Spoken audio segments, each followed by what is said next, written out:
What's up, guys? Nate Jackson here, Guerilla Sports, Broncos Mini Camp, June 11th. What's the difference between mini camp and OTAs? Well, mini camp is mandatory. You have to be there or your ass is getting fined. That's why Courtland Sutton showed up today. Well, maybe he had more reasons than that. Maybe he wanted to be there with the fellas to show that he cares about this team. Yes, he wants more money, but he also wants to be a leader on this team, and he was out there today. Now, Courtland Sutton just participated in individual drills, didn't do a lot out there, wanted to show the team and the coaches that he's in shape and that he's ready to go, but they rightly held him back. He didn't participate in a lot of team drills. But it was good to see Courtland Sutton out there. We'll see if he participates tomorrow and Thursday as minicamp continues. Greg Dulcich was out there. We haven't seen him in a while.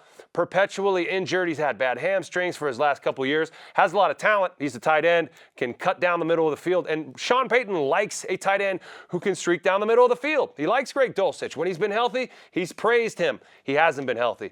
These are one of those players that, it's hard for them to stay healthy, but if you can find a way to get him healthy, he and Lucas Krull, another very talented pass-catching tight end, would make a dynamic duo in there. So it's good to see him out there. We'll see if he gets out on the field. Adam Troutman, another tight end who's just your blocking kind of tight end, but he's a starter. He played most of the snaps last year. He was injured out there today. So no Troutman, no Dulcich.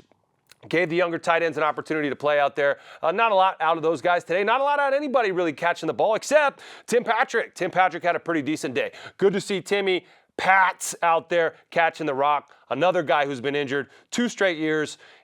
Sean Payton was asked about him today, and he mentioned that he's just a great leader. He's a smart player. The guys love him in the locker room. He's always in the right spot, a very savvy veteran, and when he's seen him on tape, he's like the tape. The problem for Sean Payton is he's never seen him in person because he's been hurt since he got here. So it's really important for Tim Patrick to not only stay healthy and catch that ball, but to be out there just every day, showing Sean Payton that he can be a guy to make this team. Because this is a receiver room that's going to be pretty tight. There's a lot of big, tall receivers. A young-looking Tim Patrick and Devon Vele and Josh Reynolds, who came over from Detroit. These guys are all very big, tall receivers who are in that same model. And I've talked about this before. You're not going to have 6'5" receivers on the roster. You're going to have maybe 2 or 3 of them.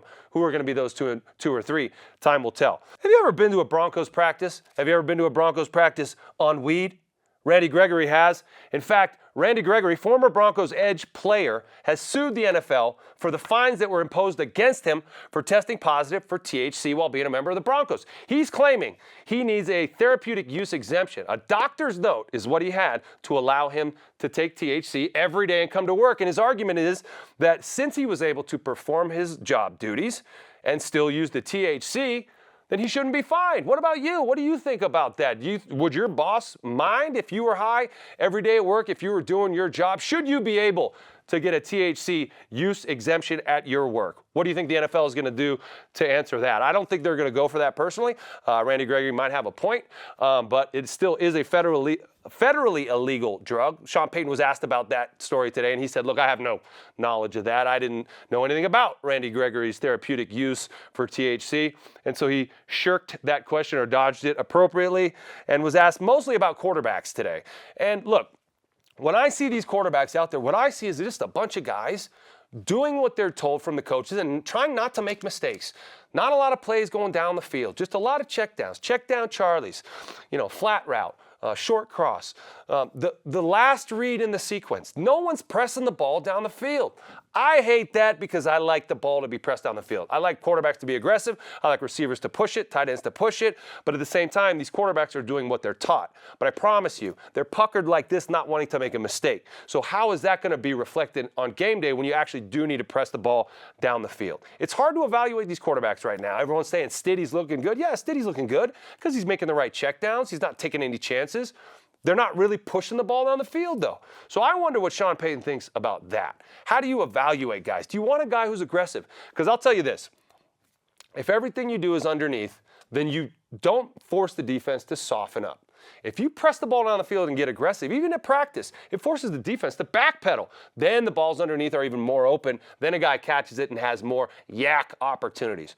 And so that's what I'm seeing with these quarterbacks. No one's really separating themselves because no one's really making any big plays. It's all about taking what's in front of you, and what's in front of you is the easy stuff. And here may be the reason why the easy stuff is available. This defense.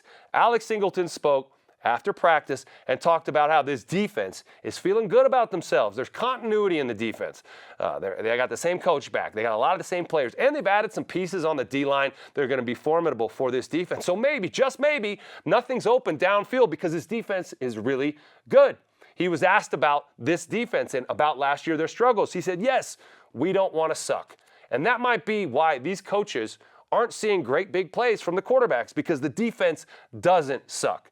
Let's all hope as Broncos fans, it's not just about the quarterbacks and what they can do, but this defense can get it together, because there's nothing better than a solid defense and a solid running game to take pressure off a young quarterback, maybe Bo Nix. Is it going to be Jarrett Stidham? Is it going to be Bo Nix? Is it going to be Zach Wilson? Sean Payton didn't answer that either, and he hesitated to give a timeline as well. He said, you know when you know, and he's going to feel it in his gut. That's it for today, June 11th, minicamp. See you guys tomorrow. I'm Nate Jackson, Guerilla Sports.